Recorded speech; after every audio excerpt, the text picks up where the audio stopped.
Needless to say, when the cast of The Force Awakens was released, it caused a lot of controversy and debate on which characters would serve as the future Skywalkers. People assumed that Domhnall Gleeson, the actor who played General Hux, would be playing Luke's son, Finn was the early speculated Jedi, and Daisy Ridley playing Han and Leia's daughter was certainly a frontrunner in theories. In this video, we are going to discuss the Rey Solo theory, why this theory came about, evidence for this theory, and evidence that seems to debunk it entirely. Most of the evidence for Rey Solo comes from before the movie's premiere.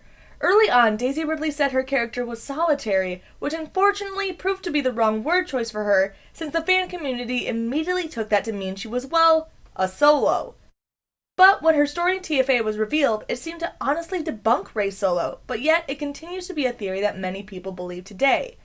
People often look for poetry and reflections in Star Wars, so after Kylo Ren was revealed to be the true Skywalker of The Force Awakens, people assumed, well, there must be another. Being a parallel to Luke and Leia, many people believed that Rey and Kylo were twins, especially because in the old expanded universe, Han and Leia did have twins, Jaina and Jacen. Though their age difference alone proves that they are not twins, many people still believe that they are brother and sister. Many argued that Han seemed to recognize Rey, and with her inept ability to fly the Falcon so naturally, it could have seemed likely that she was Han's daughter. And many people thought Leia's ring, which had two noticeable gemstones on it, was meant to symbolize that she had two children, rather than it just being representative that she is a twin, or even just married, or even just a costume decoration. But since the movie's release, this theory, in my opinion, has been completely debunked. Daisy Ridley herself said she is obviously not Han's daughter, and she has also said that she knows who her character's parents are, so this wouldn't be a mistake of her lack of knowing. J.J. Abrams has said that her parents are not in The Force Awakens. While later he backtracked and adjusted that statement, it seemed he was just covering himself for revealing too much, according to the reactions of other Lucasfilm employees. And in many subsequent interviews and the DVD commentary, it was made very clear that Rey, Leia, and Kylo had not met before their formal meetings in the film.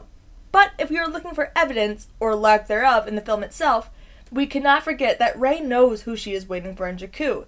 Even if she can't remember who her parents are exactly, she knows she is waiting for her family, which Maz tells her that the people she is waiting for are never coming back, and Rey knows this, very clearly establishing that Rey's family is not coming back for her. Maz being Force-sensitive and serving as the wise old Yoda character is clearly talking about two separate people, and at this point, Rey has already met Han Solo and establishes that she thinks Luke Skywalker is a myth. And also, given the timeline of the novels, it also doesn't seem to line up without a major plot device of Han, Leia, Kylo, and Rey all having their brains wiped of her existence. In Bloodline by Claudia Gray, it is established that Kylo has only been on the dark side for at most 6 years. Meaning leaving Rey on Jakku for her protection is far-fetched, because she would have already been on Jakku for 10 years by the time Kylo had turned to the dark side, leaving no logical reason to abandon their daughter but still raise their son. There is no mention of a second child or mourning losing a child, and in a book told from a majority of Leia's perspective, you would think that this would be a moment she would reflect on, even in the film. So when it comes to Rey Solo, I think we can safely mark this theory as debunked. There's no solid evidence in the films. The actors and directors have all been fairly clear that this is not happening, and the evidence used to support it is all speculative based on the old EU, which is no longer canon. Thank you guys for watching. If you are interested in me breaking down the possibility of other potential lineages for Rey, please comment down below, and don't forget to subscribe for more Star Wars content.